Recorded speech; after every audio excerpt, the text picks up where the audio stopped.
Welcome back. The president of South Korea, Yoon, is facing impeachment this morning after a failed attempt to declare martial law overnight. One opposition party even finalizing plans for treason charges against him. And the nation's largest union is threatening to strike until the president steps down. The country spiraled into chaos last night after the president accused the opposition of sympathizing with North Korea. But lawmakers forced their way past soldiers and into parliament, where they voted to strike down the martial law order, which was lifted early this morning. The parliament will vote this Friday or Saturday over whether or not to impeach Yoon. Joining us now to talk about that, as well as all things China, is the Gatestone Institute senior fellow and author of Plan Red, China's Project to Destroy America. Gordon Chang back with us. Gordon, good to see you. Your reaction to what took place in South Korea overnight? This was just stunning. President Yoon has been a force for peace and stability in North Asia, and he will leave one way or another. He'll step down or be impeached and convicted. And that leaves the door open for China and North Korea for serious troublemaking in the region. The North Koreans are always trying to take advantage of the situation in the South. Now the door is open to him. Yoon was in a sense right. The opposition, the progressives, the leftists, really have been sympathizing with North Korea. They've been attacking South Korea's democracy, but that was not a reason to declare martial law, and it was declared really poorly. So Yoon will go, I'm sure. Does that cause even more disruption after he goes? Yes, it could very well, because as you know, that introduction mentioned, the unions are very much controlled by leftists, which means they're controlled by North Korea. They can do a lot of disruption in South Korean society, as they've done in the past, and now they've got a reason to do so. Wow. Let me move on to China. China is banning key mineral exports used in U.S. defense products. So they're banning these products to the United States. It comes after the U.S. issued new restrictions on exports of certain semiconductor chips to China. The rare minerals are used for a variety of items such as microchips, cars, batteries, weapons, and are critical to the economic and national security of the United States. Your thoughts? Well, here again, we've allowed ourselves to become vulnerable to our enemy. On this show, you broke the news during the pandemic that China actually turned around a ship mid-ocean, which was carrying PPEs to New York hospitals. That shows you how the Chinese are trying to take advantage of the situation. And it's not just the Chinese. Australia, our treaty ally, actually refused to sell us critical medicines during the pandemic as well. We need to become resilient. At the end of the Trump administration, they had that $750 million loan to Eastman Kodak in order to develop APIs, active pharmaceutical ingredients. The thing is, that was a great idea. It was poorly implemented, but we need to do that. And I hope President Trump puts that at the top of his agenda when he takes office. Well, we were talking about this earlier. I mean, it's absolutely outrageous that we're still so reliant on the China supply chains. Yeah, I mean, it's just crazy. Yeah. And you mentioned the incident when I was on the air back in 2020, and my hospital sources told me that they were expecting gloves and masks and all this PPE equipment, but the ships carrying them were told by China to turn around, go back to China, because China needed those products. And they had already cornered the market for PPE, and they were doing it even further by turning their ships around. Yeah.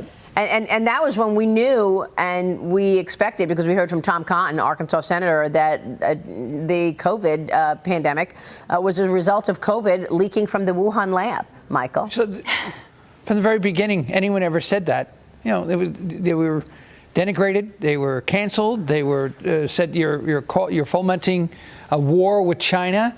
And yet when you take a look at all of the objective facts back then, it just didn't make sense. It just came out of a wet market. Now, so now that they've been exposed to the world, you saw reports today that really more and more it was from a lab. We still don't know whether why would they intentionally leak it or just bad management.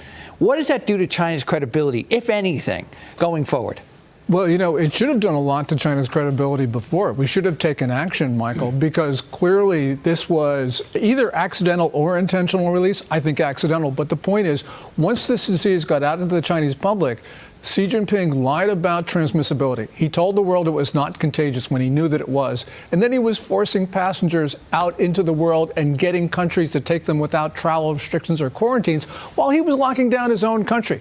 That shows he intentionally spread this disease beyond China's borders. And we have not imposed any costs. If we don't impose costs, Xi Jinping will think that he can spread the next disease without any consequences. And the first country that got infected so badly was Italy. And remember, Italy had joined the Belt and Road Initiative. And so they were partners with China. So you had so many Italians working in China for the Belt and Road Initiative. And he allowed them to go back to Italy, you know, ridden with COVID or not. And that's how it got into New York, because of the travel between Italy and New York City. So clearly, this is how the disease got into the U.S. Yeah, I want to get your take on the illegal immigration story. Federal authorities are charging an illegal immigrant from China who's been living in the United States.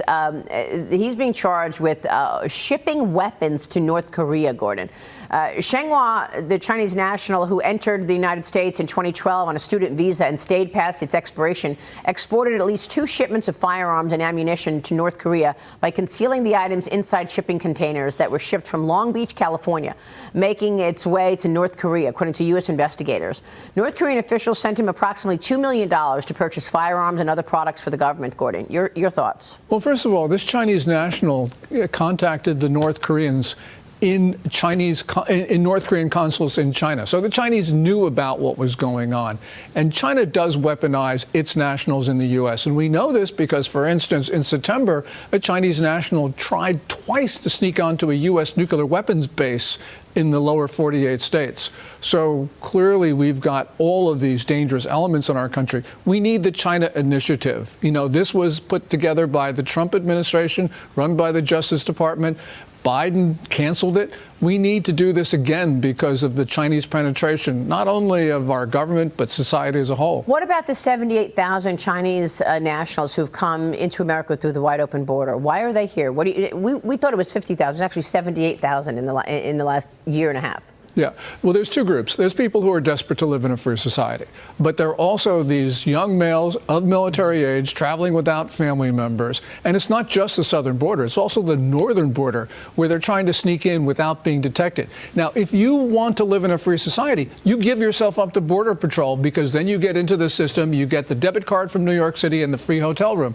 If you're trying to sneak into our country undetected, it means you're here for no good. We don't know exactly what, but you're here for no good. And we need to get these people out of our country immediately. Can you believe there's been absolutely no response to any of this? No response to covering up COVID. No response to the intellectual property theft. No response to 78,000 Chinese nationals coming through the open border. Why are they here? No response from the Biden administration. Yes, that's exactly right. No response from the Biden-Harris administration. Well, thanks to your work, Maria, we know exactly why. If you follow the money, all the payments from China to the various entities controlled by the Biden family. That's why they weren't investigated. Oh, and by the way, certainly what the Oversight Committee has said, yes. Yeah. And Hunter Biden, with the Fifth Amendment, with his pardon, can no longer claim the Fifth Amendment. And if Kash Patel runs the FBI, they're going to investigate Hunter. They're going to make him speak. Absolutely. And we're going to learn a lot about that money flow, Adam. Well, how are they going to let him speak, make him speak, when we know that this blanket exoneration covers 10 years beginning in 2014, but no Fifth and it Amendment. even covers charges that he wasn't served with yet? Yeah, but because he has pardon, he has no Fifth Amendment right, which means when he's brought before a grand jury, he's got to talk. If he doesn't talk, that's obstruction. If he talks and lies, that's perjury.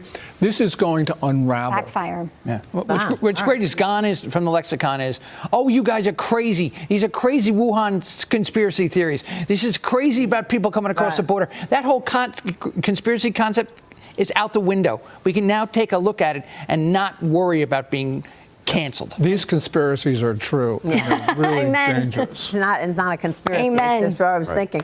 All right, great to see you, Gordon. Thank you so much.